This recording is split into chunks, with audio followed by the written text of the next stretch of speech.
Bonjour les amis, je l'avoue, je commençais à être inquiet. On est à une semaine des élections européennes et je sais pas ce que fout la gauche, je sais pas ce que foutent les antiracistes, je sais pas ce que fout la LDH, ce que fout la LICRA, ce que fait SOS Racisme, ce que fait l'Homme-Rap, ce que fait l'extrême gauche, ce que fait Edoui Plenel. Les mecs ils font plus leur boulot alors que Bardella caracole en tête, alors que Marion est annoncé en grosse progression, alors que au total entre le RN, le LR et Reconquête, on est entre 45 et 50%. Toujours pas une croix gammée à se mettre sous la dent, toujours pas un salut nazi, toujours pas un Heil Hitler. Les traditions ne sont plus ce qu'elles étaient, les réflexes élémentaires foutent le camp.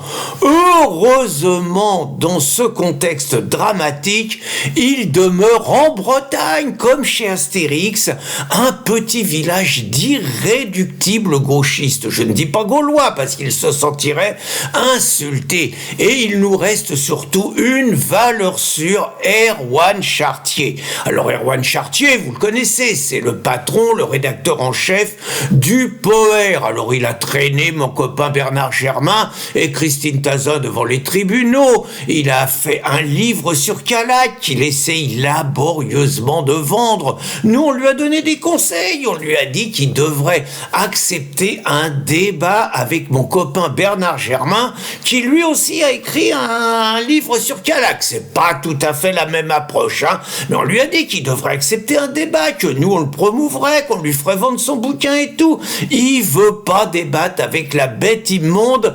Erwan, il dit que le fascisme, on discute pas avec lui, on l'écrase. Et donc Erwan, il fait des conférences et il tenait une conférence vendredi à côté de Quimper, et donc sur la vente de son bouquin, invité par la LDH. Et donc bon, c'était une petite cinquantaine selon les chiffres annoncés, et alors selon la version d'Erwan Chartier, il se serait passé quelque chose d'abominable. Un très méchant fasciste, un très méchant raciste se serait invité lors de la réunion. Alors je cherche quel est le mec qui a du temps à perdre à aller porter la contradiction aux gauchos, mais peut-être que ça existe, hein, j'en sais rien. Et donc il paraît que le malappris aurait pris la parole et aurait tenu des propos nauséabonds sur les immigrés. C'est très très très très grave, mais il paraît qu'il a fait encore plus grave. Il paraît qu'il aurait quitté l'Assemblée en levant, en faisant un salut nazi et en criant Heil Hitler. Alors, j'ai cherché sur les réseaux sociaux parce que l'information est reprise de partout. Et comme le gars a été candidat du Rassemblement National dans les années 2015 à une élection, évidemment, tous les journaux, salut nazi, Heil Hitler, Rassemblement National, allons-y, allons-y.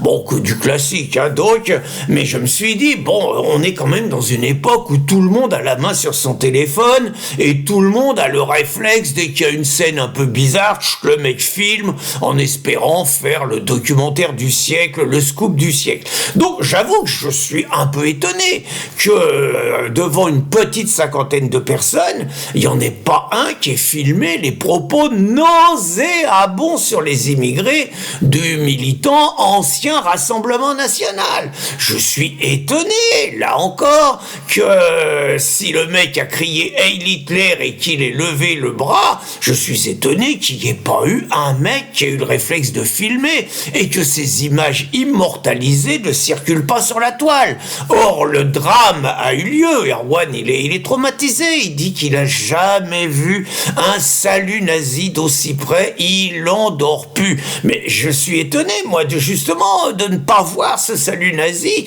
sur les réseaux sociaux. Attention, hein, je remets pas en cause la parole d'Erwan Chartier. Ça, je me permettrai pas, parce que Erwan, il a fait ses preuves quand même. Je vous rappelle quand même que Erwan Chartier, il était présent lors de la première manifestation qu'on a faite à Calac. Je me rappelle bien, c'est moi qui l'animais. Donc, et j'ai lu, à ma grande surprise, que quelques jours plus tard, il a annoncé qu'il avait été agressé par des nervis gauchistes. Alors, je dis pas que c'est un menteur, mais je suis surpris que s'il a été agressé par des nervis gauchistes, il n'y ait pas eu de témoin déjà. Il n'a pas pu fournir un seul témoin. Et je suis encore plus surpris, à moins que je n'ai pas toutes les informations, mais à ma connaissance, Erwan, il n'avait pas déposé plainte à la suite de cette agression. Donc c'est quand même bizarre. Mais je remets pas en cause ce qu'il a dit. Hein. Attention, je remets pas en cause la version de vendredi. Hein. Et deuxième chose qui montre que la parole d'Erwan Chartier, elle est fiable, vraiment, elle est absolument pas contestable, c'est que j'ai un trou de mémoire, dites donc, sur cette deuxième preuve. Ah oui, le POER, bien évidemment, le POER Erwan Chartier, il dit qu'au POER, ils ont reçu des menaces de mort et qu'ils ont reçu une menace d'attentat à la bombe, qu'il a fallu évacuer le POER. Il y a eu des manifestations de soutien partout. Erwan Chartier, il a naturellement un réflexe pavlovien, accusé l'extrême droite d'avoir donné les coups de fil.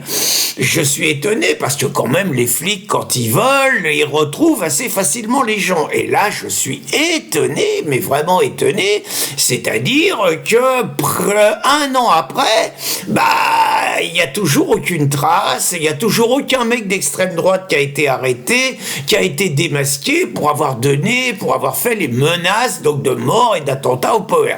Attention, je dis pas que c'est un affabulateur, je dis pas ça, je dis simplement que ça fait deux affirmations qui sont un peu étranges, mais je remets pas en cause, bien qu'il n'y ait pas d'image, le témoignage d'Erwan Chartier. Et donc la vaillante Ligue des droits de l'homme a annoncé qu'elle allait déposer plainte. Alors il y a quand même un truc qui m'étonne, moi, c'est que il y a un fait incontestable. À l'Assemblée nationale, il y a un député qui a été surpris en flagrant délit de faire un salut nazi. Le député, c'est pas un député du Rassemblement national, c'est un député de chez Macron. Le mec, il s'appelle Rémi Rebeyrotte.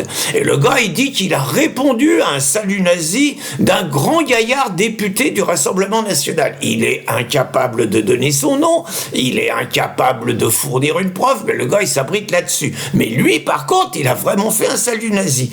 À ma connaissance, l'Assemblée nationale l'a sanctionné très sévèrement. Le gars, il s'est pris un rappel à la loi.